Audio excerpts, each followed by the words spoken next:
Welcome, everyone. Thanks so much for joining. I think we'll get started. So this is the monthly iMapInvasives webinar, and this month's topic is Visualizing Invasive Species Management Outcomes. Jennifer Dean will showcase our new Management Outcomes viewer, and we'll also hear from Sam Schultz from the Capital Region PRISM on how they envision using this tool. So thank you all so much for joining, and thank you to our two speakers as well. Great. Well, thanks, Mitch. So hi, everyone. I'm Jennifer Dean. I'm the invasive species biologist at the New York Natural Heritage Program, and I was closely working with Fate Saiwan Nuon, who was our SUNY ESF graduate student, to help create some way to help our partners visualize, if their management is working based on the data that they're entering on pre and post-treatment efforts. And so this, as you can imagine, was a big data crunching project, and we learned a lot. We're continuing to learn a lot, even though Fate has successfully defended his thesis and moved on. This is a tool that we've been wanting for a really long time, and so we will continue to improve this and work with, and update it with data and so forth. So I'm just going to walk you through a little bit of the background behind this. I know Fate did give one of the PRISM talks back in the springtime, I believe, and so you might have seen that. There is a recording, so if you want to go into more detail about what his analysis entailed, a lot of those details are in that recorded webinar, which is on the NISRI, the Invasive Species Research Institute website. All right, so just as Mitch mentioned, for today, I'm going to give a little bit of a background on the viewer and show you that.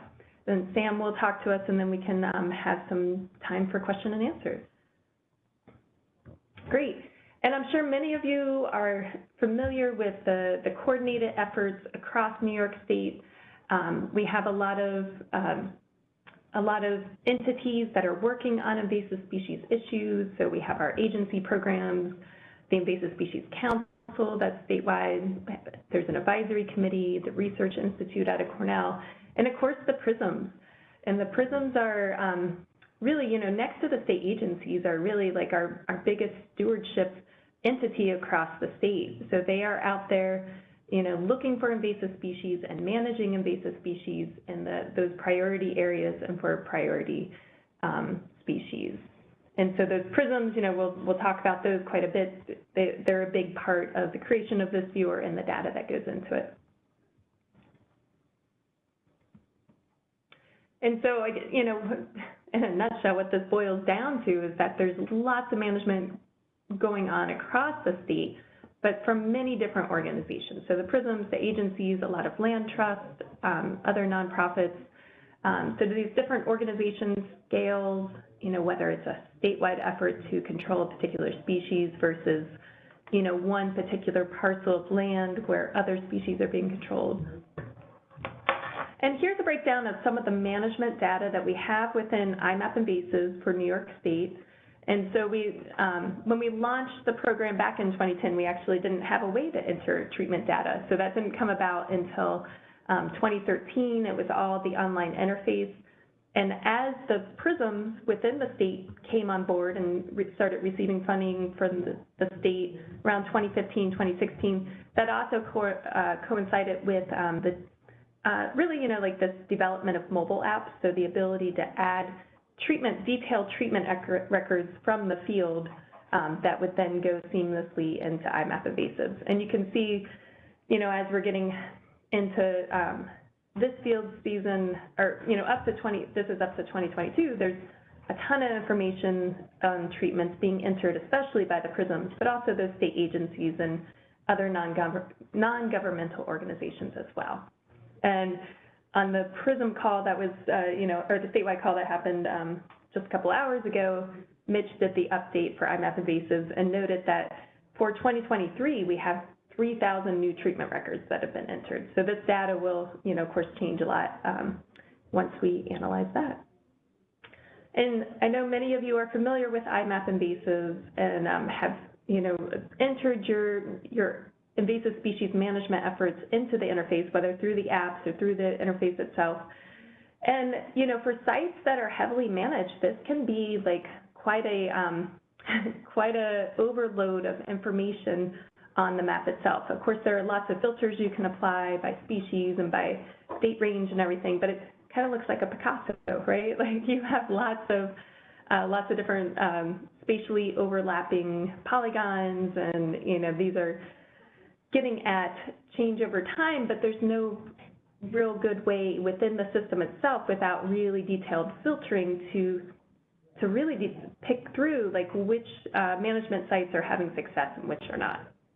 And so when FATE started his graduate project back in, I think it was 2019, nope, that's not right, 2020, we immediately like convened a work group with, I think many of you on the call, but you know, trying to get representation from each of the PRISMs and each of the agencies that are heavily involved in invasive species management to tell us like what kind of, what ways would you like to see the data displayed to help us determine whether things are working or not. And the work group, you know, said early on and very clearly that we needed something simple. There are lots of discussions always ongoing about like what kind of new metrics could we be collecting to really evaluate like ecosystem function, and you know you could do really detailed floristic qualities of native and invasives on the management sites, which are all great and like super valuable details of information, but it's not something that we can easily get across a statewide level, you know, maybe on a project by project basis. So we needed something that we could extract from the existing data from the state database, and you know help provide a very simplistic snapshot of how management is working. So the first thing that we had to do was identify what are the management sites across the state. And so we have a lot of presence records. We have over 250,000 presence records for about 300 to 400 different species in New York State. But in terms of management, we had close to 12,000 treatment records, which is still a lot of data to deal with. And so we tried to simplify that by looking at treatment for each individual species. So say we have kudzu that we're going to manage, you know, you might have that treatment polygon that's rested or, you know, spatially overlapping with your presence record in the database. But you might be going back year after year. So you actually might have multiple treatment polygons for that particular species at that one site. And so that becomes our management sites in the terms of this data viewer. And so these management sites then give us the ability to look at the pre-treatment data and the post-treatment data for that species and over time. And so to put this in another way, so we have our polygon for our management sites. The next step that we do is look at what is the most recent record type for that species that's overlapping or, you know, within the bounds of that management site itself. And so the three options, because 3 different record types you can enter in iMapInvasives are treatment, presence, or not detected. And so depending on what the most recent record type is at that site, so somebody has visited and, you know, and say they, you know, applied another treatment or did another presence, that leads us to, you know, kind of a complicated web of decisions that the script that we ended up making in GIS goes through. So if you look at the top line, so if somebody entered a treatment last, then obviously that species is still there. But perhaps that treatment is, that most recent treatment is actually the only data we have for that management site. If we have no monitoring data, then we can't make any determination, obviously, of whether or not that treatment worked. So this is an unmonitored treatment site that needs some type of follow-up. Whereas if it's not detected, then the script itself wrangles the data and looks at it and makes a decision based on, is this more than 3 years since the last presence was submitted? If yes, then, you know, in very simplistic terms, we'll say presumed eliminated, knowing, of course, you know, every species is a little different in terms of how many years since its last detection you can make that judgment call. But, keeping things simple first. If it has not been yet 3 years, then it's still being monitored. And then if a presence is the most recent record type, then we dig a little deeper into whether abundance data was recorded for that species. So this could be the extent of the infestation and or percent cover for that species. In the ideal world, we have beautiful data before the treatment of how big this infestation was and how dense it was with those two variables. And then after the treatment, we have that same information, extent and density, to be able to make that comparison on whether or not that population has actually decreased or increased or stayed the same. And so that helps us get down to, whether the population is progressing or regressing. And so we made some, once again, kind of simplistic data cutoff for like the area change. So the rules within the viewer depend on the size of the polygon delineating the infestation, changing by more than or less than 25%, and the percent cover change as well. So we have these categorical cover classes within iMapInvasives, so if the species moved from 1% cover to another. And so as you can imagine, the amount of sites that have this really detailed abundance data is quite small. We start with, when we did this analysis the first time, we started with 10,000 management sites. And then as you, apply these different rules to the data, you can see that almost 2,200 sites have the not detected records, which is great. That's showing progression. But, there's 862 sites. We're down to this small pocket of sites that actually have sufficient abundance data to be able to make a call on whether or not this site is changing. And so we do break these down into even more simplistic terms of positive, neutral, and negative, which you'll see on the viewer itself. And this is determined by the statuses, and there's a little bit of a definition. I'm going to show you the web page where you have these detailed definitions, but just to show you how those different rules in the data are sending a management site into one of these eventual outcomes. All right, and so this is what we're working up to, is the public viewer, to give us the simplistic view of whether or not management is working.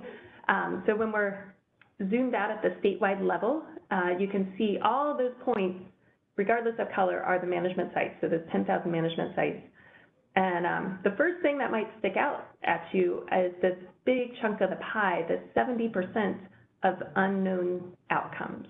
And so these are the sites where we don't have that sufficient data to pre and post treatment to determine whether or not that treatment worked.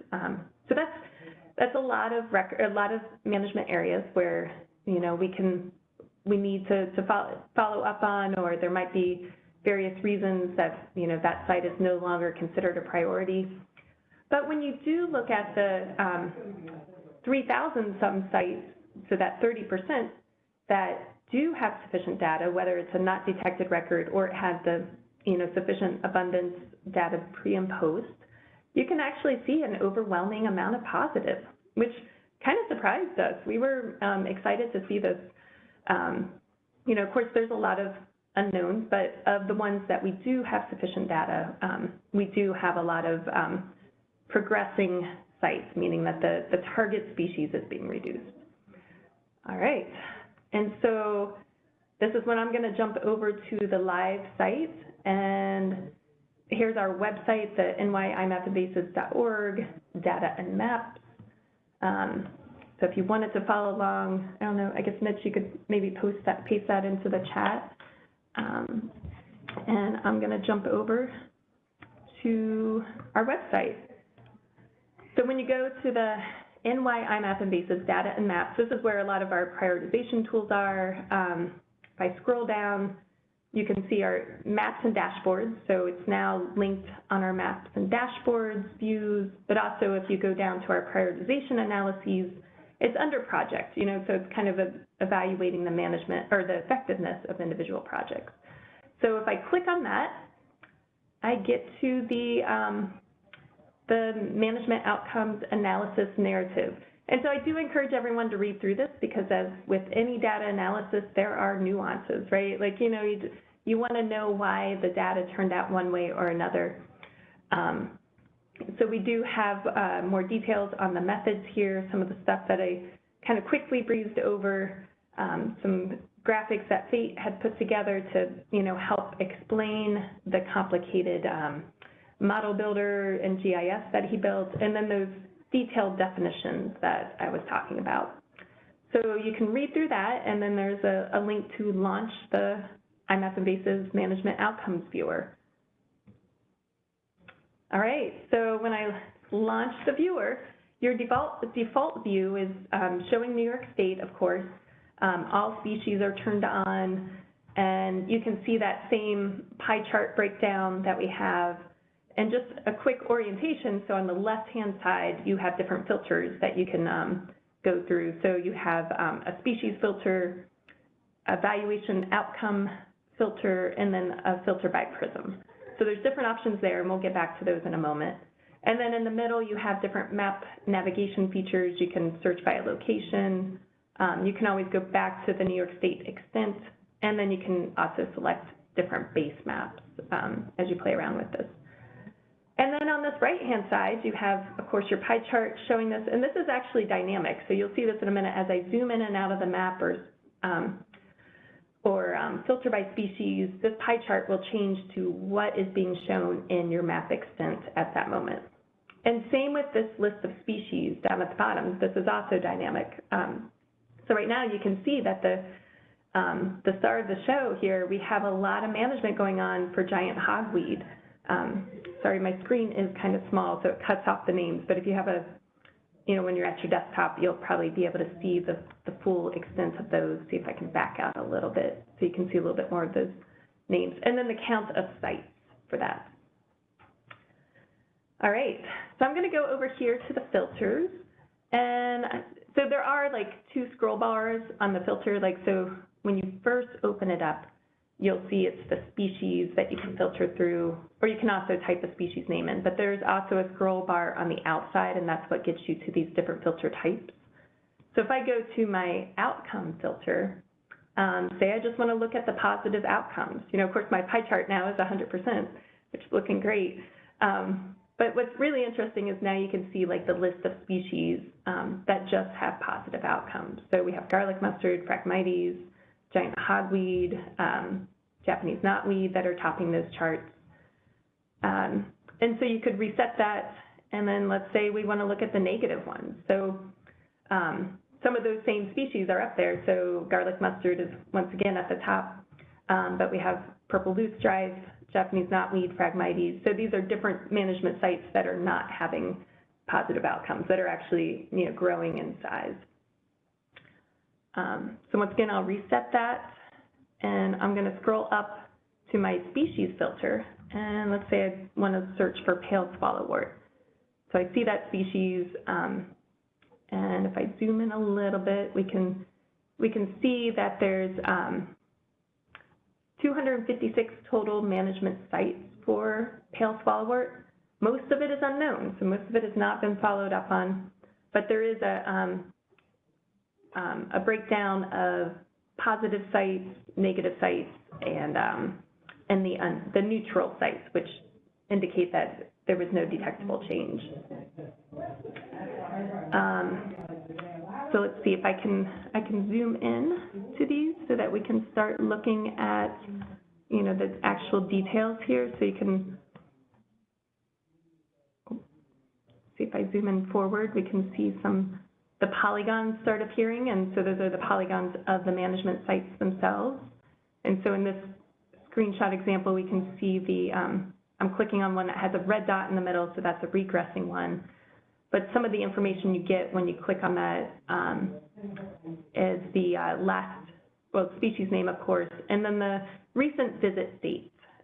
So you know that it's been visited fairly recently for this one. All right, so I'm going to zoom back out to the New York extent. I'm going to reset my species, but now search for giant hogweed. And we do have, thanks to the New York State DEC, we have a lot of information about giant hogweed in the system. This has been one of those statewide efforts. And there was one specific example here I was going to zoom into in New York. Let's see if we can find this. Here we go. And I just wanted to do a comparison so that you can see like what's in this outcomes viewer versus what data we have on this infestation in IMAP itself. And so here we have a site that is presumed eliminated and its last recent visit date is in 2021. And so when I go over to IMAP, I already have this site preloaded and a filter to giant hogweed. I'm going to go ahead and use my identify measure tool so that I can get a table of the results of all these overlapping records that are, you know, kind of difficult to see. And I should make sure that I have all the proper layers on. So I have confirmed presences, not detected, and treatments here. And then if I load up, see what's here. So within that polygon there, I get a tab for the confirmed presences, not detected, and the treatments. I'll go over to treatments first so that we can see that there was last a treatment recorded at least in 2013.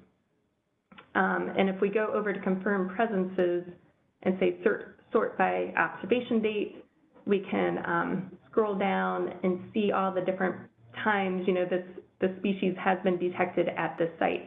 And I did notice that the last confirmed presence that we have is actually later than the last treatment that was recorded, and it seems like we might be missing a treatment or two in there. But what's really telling, I feel like, are the not detected records. So this is when they've gone back to survey the area, and if I click on the record, you can see the blue polygon shows like the area that they've surveyed there. And so this happened in 2019 and then again in 2021, where they went searching specifically for giant hogweed and did not find it. And so that's why, like, with the rules within the model builder, this is popping out as a positive outcome because it's been more than 3 years since it's last detected after the last presence of that species. All right, so I'm going to go back over, let's see, to the viewer itself. Let's see, I'll reset my filters, pop back out to the statewide view, so all that should reset. And then just give you an example of looking at it by prism as well. So you have each of the 8 prisms that you can choose from within New York State. So say if I click on Lower Hudson, you know, we can zoom in a little bit there on Lower Hudson. The data is filtered there for this. And I think this is really interesting because now you can start looking at what species, so these are the species that we have management records for. And then we can also combine this with, say, the positive outcomes. And so what species is Lower Hudson, are being managed in Lower Hudson and are having a positive outcome? And so Scotch broom is the #1 species on that list, but then giant hogweed, the sticky sage. So these are all species that are high up on the management list, like a tier 2 or 3 species for Lower Hudson. And so it's good to see that they're having some positive outcomes with those. All right. And there's, you know, definitely more to play around with. That's kind of a quick overview. But I did want to show everyone a managers-based version of this outcomes viewer. And so this is actually only available to PRISM staff and agency staff at this time. This is something where we need to add you to the group, the ArcGIS Online group, to have permission to view this. And it's because this actually will get more into treatment details, and treatment details within the state database for New York State are hidden except for if you're in that organization.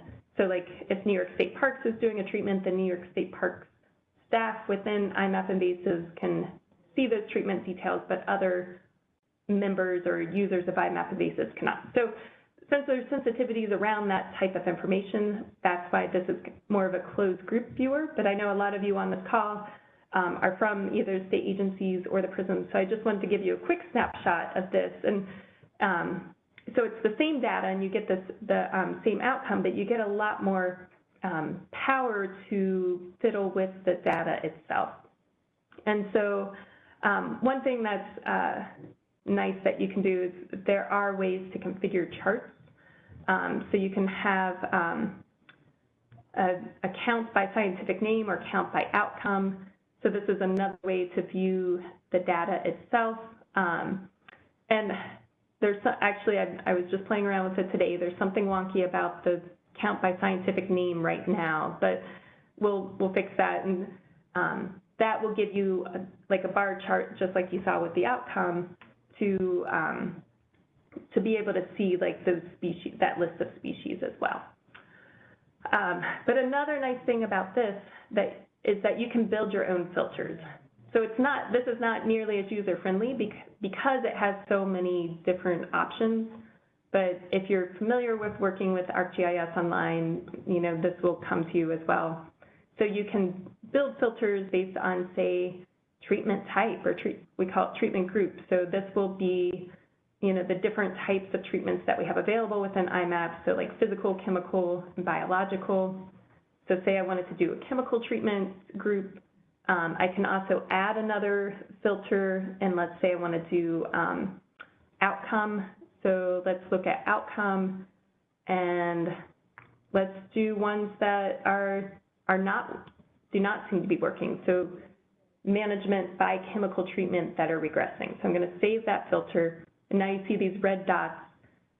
All those other sites or polygons that you're seeing are all the management sites. So I've really just filtered the symbol in the middle of each of those. But I'll zoom in a little bit more. Let's go to an example down here. Whoop. Let's see. So here we have some very detailed treatment polygons. So if I click on that polygon, it should give me the information. And similar pop-up box as you saw on the public outcomes viewer, but more information. So you have, of course, your species, whether it's regressing or progressing, but then you have your recent visit date, your recent treatment date, and then you have the actual metrics that the tool used to determine whether or not it's progressing versus regressing, et cetera. And so you can see that the initial area of this, so pre-treatment, was much smaller than the post-treatment, and actually the percent cover also increased. So this, after treatment, this population not only got bigger, but it also got denser. And so that's why that popped up on the outcomes viewer as regressing.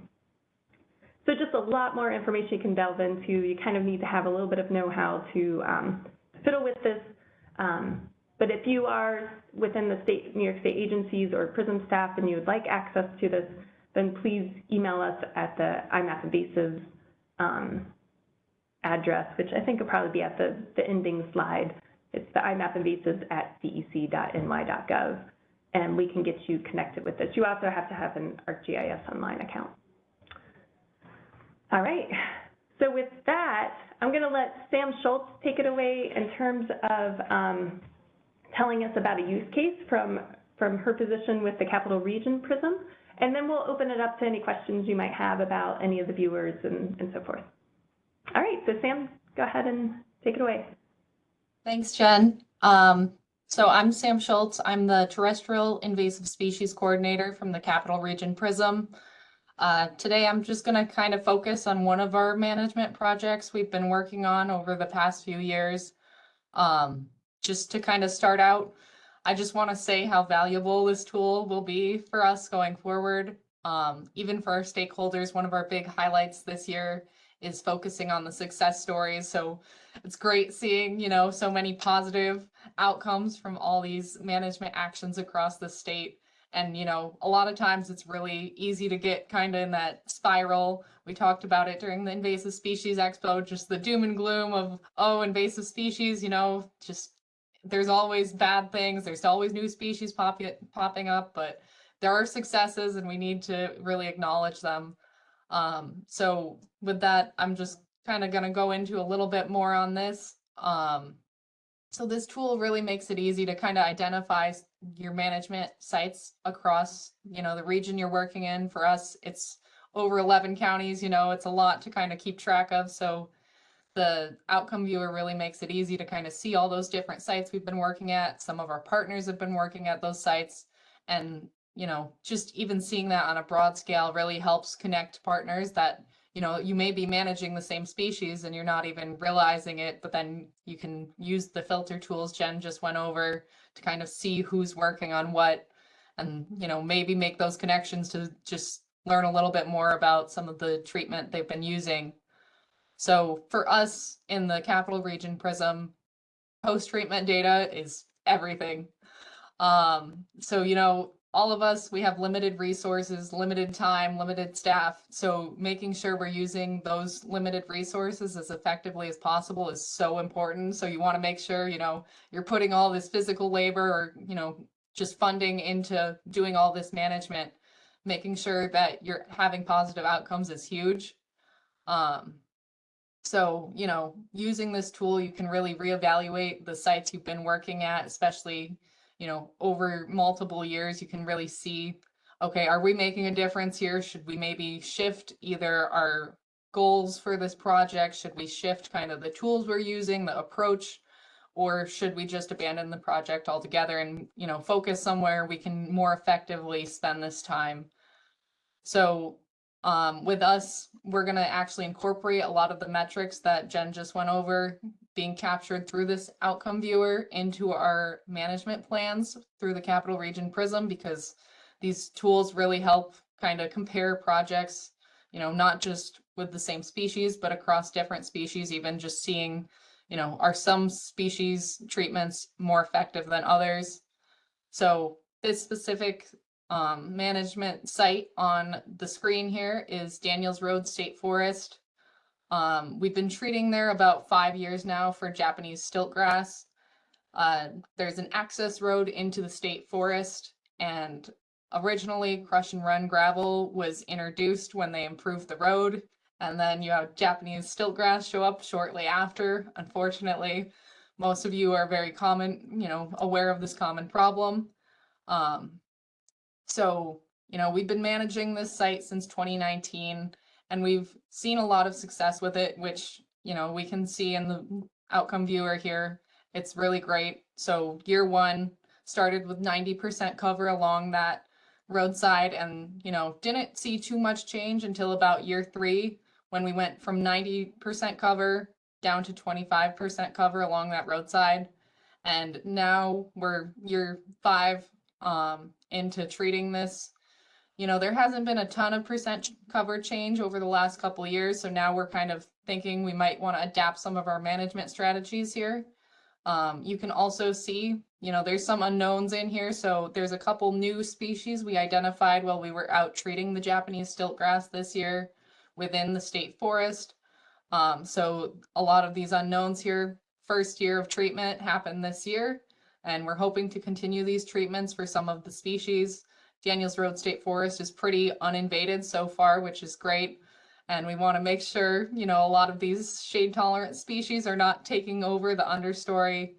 So just really making sure we're staying on top of this and keep going after it. But yeah, just very brief sort of highlight on this, but this tool, thank you IMAP team, is just going to be so useful going forward. Just, getting a lot of managers, I think, to think about this sort of stuff and making sure we're using these resources effectively is huge. Thanks. Great, thanks so much, Sam. It's awesome to hear from the boots on the ground, because I know you are covering a lot of ground in the Capital Region Prism. And just a couple of things that I wanted to mention is that we will be doing updates to this. So we are doing a call for data, and I have a slide where Mitch will be talking about the data types that we're encouraging everyone to upload so that we can do an update to this, and it's likely going to be early next year. Like, we'll probably do the invasive species tiers first, and then we'll move over to doing the outcomes viewer updates. And we're also looking at modifications to the script itself. Actually, from working closely with Sam on trying to identify some use case scenarios here, we realized that there are some, data scenarios where, like, the tool is not registering the way we expect it to. And so that's been really helpful for us to, like, start digging into the script. And, are there certain, ways that the data might be represented that we just never even thought of, and that we could account for in additional lines of code within our model builder. So we're learning as we go too, and we're anxious, like, to hear from all of you. So if you start digging into the sites that and if you see instances where the outcome status is not matching up to what you're seeing on the ground, then reach out to us, and that's going to help inform us as we modify the script that we'll be running each year, so that we can more accurately capture these management sites. All right, and then, so with that, we're gonna open up for questions in just a moment, but first I wanted to let Mitch do a plug for getting data into here so that it can be included in these kind of analyses. Yeah, thank you so much, Jen and Sam. And yeah, please, if anybody has any questions or comments, we do have a lot of time for those.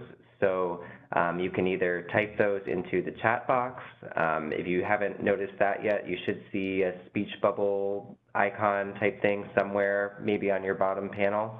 So that's one option. You can type the question in and we'll go through those. Or if you want to ask things aloud, raise your hand. So there's a little hand button somewhere, probably on your bottom panel, and I'll go through the raised hands, and those people can ask their questions verbally as well. And so while people are typing or thinking through their questions, I'll just give a really quick call for data. As happens every year, lots of work goes on over the summer, and we really encourage people to get that work documented in IMAP, get all that data in so that it can be used in the analyses we run in the winter. So like the species tiers analysis that Jen mentioned, and also we'll be rerunning the management outcomes viewer as well next year. So we've chosen a priority date of December 1st, where we're encouraging people to get their data in to kind of guarantee that will be in the next analyses that are coming down the pipeline.